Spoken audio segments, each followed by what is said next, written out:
The NBA is now and always has been a star-driven league, and if your team is lacking in players with the talent to become stars, then the best way to go about trying to acquire someone of this caliber tends to be through the draft. Every year, a fresh batch of rookies comes into the league, and as a result, more often than not, there are a few players with legit star potential. These players are typically targeted early on in the lottery of the draft, but because the draft is such an inexact science, every now and then one slips through the cracks and either falls to the second round or goes undrafted entirely.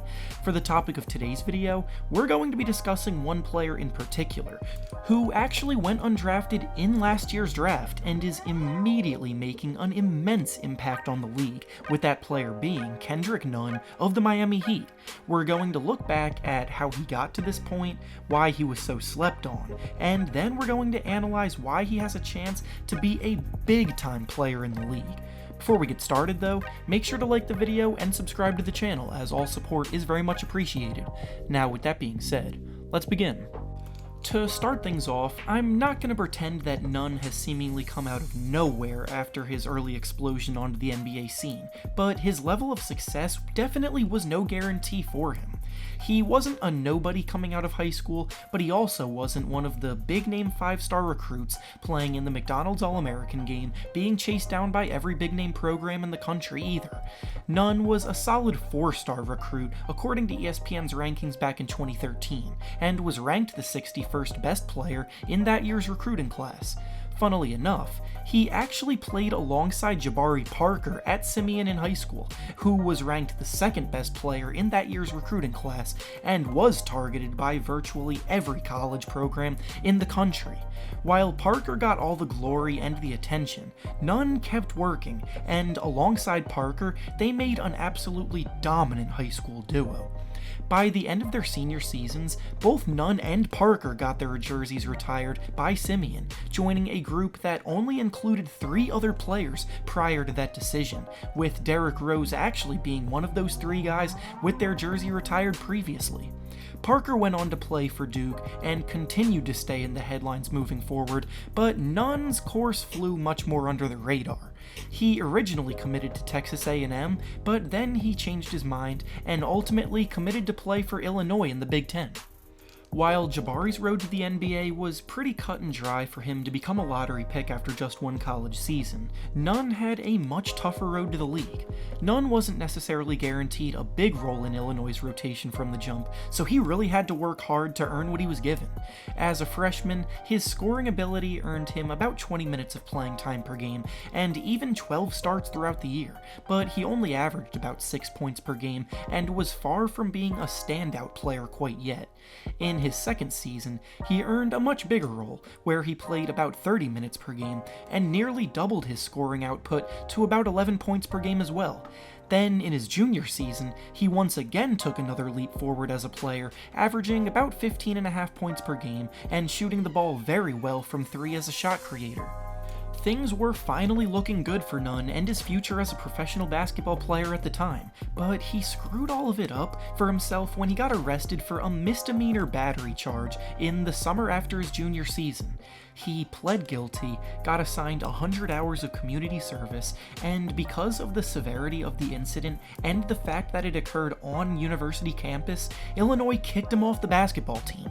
Incidents like this tend to follow you for the rest of your life, and while everyone deserves a second chance, people will always be hesitant to trust someone with incidents like this in their past.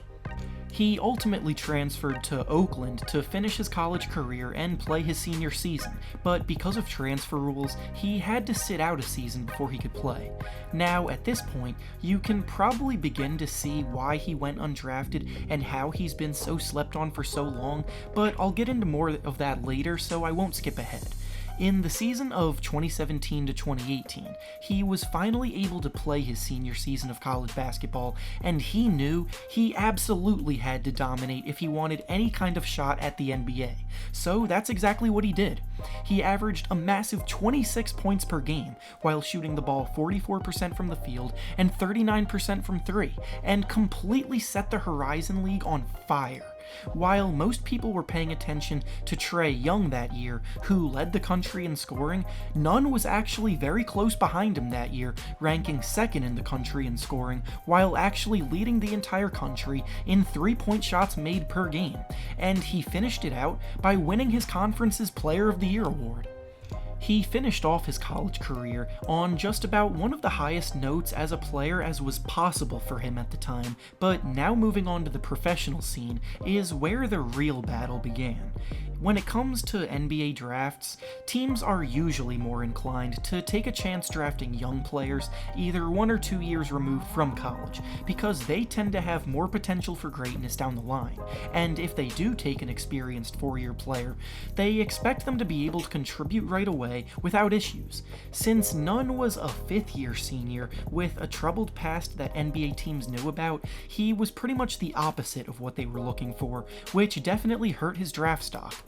The worst part about it was that a few NBA draft scouts that were asked about him even said in interviews that they believed that he was a very talented player that could definitely score the ball at the next level, but the risk was just not worth it in their eyes. Ultimately, the 2018 NBA draft came and went, and he didn't hear his name called, and while this would probably discourage a ton of players from continuing to pursue their NBA dreams, it only motivated Nunn harder. He signed a deal with the Warriors shortly after that, got to partake in their training camp, but ultimately when the time came to make some cuts and get the roster down to 15 players, he didn't make the cut, and they released him before the season began. Still, Nunn didn't give up, and actually stayed local by playing for the Warriors G League affiliate for the season. The G League may not get much appreciation or recognition, but there are definitely some talented guys playing there on the brink of cracking the NBA, and that's exactly what Nunn was as well. The crazy part about his season there last year is that he wasn't even a starter, but he was easily one of the best 6th men in the league and produced like a starter by putting up over 19 points per game.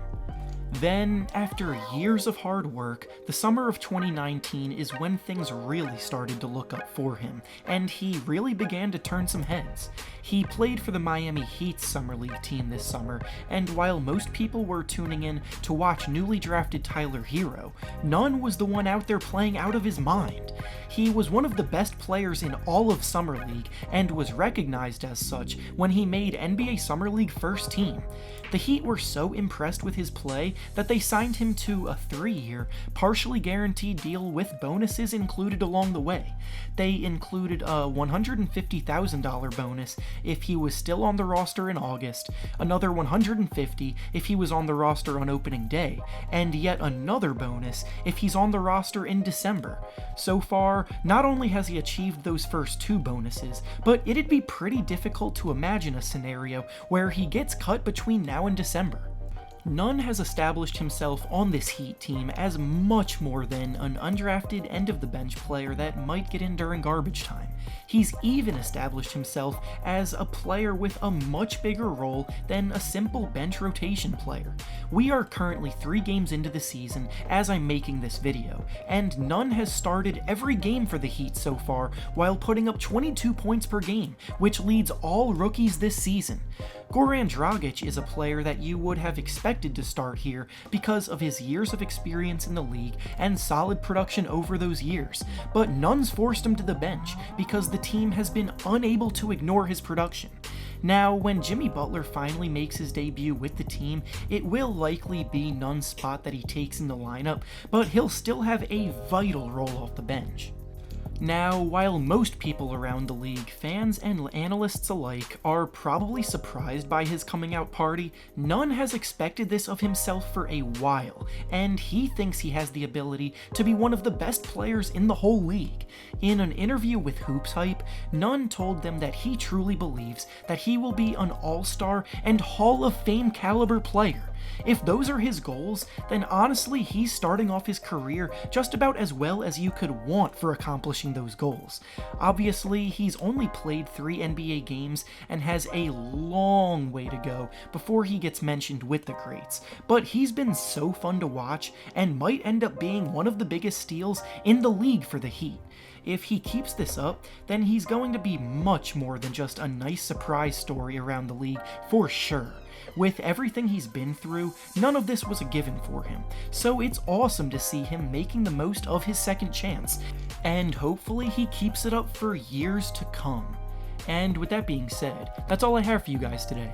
Make sure to like the video, subscribe to the channel, and comment down below how good of a player you think Kendrick Nunn can be. Thanks for watching, and I'll see you all next time.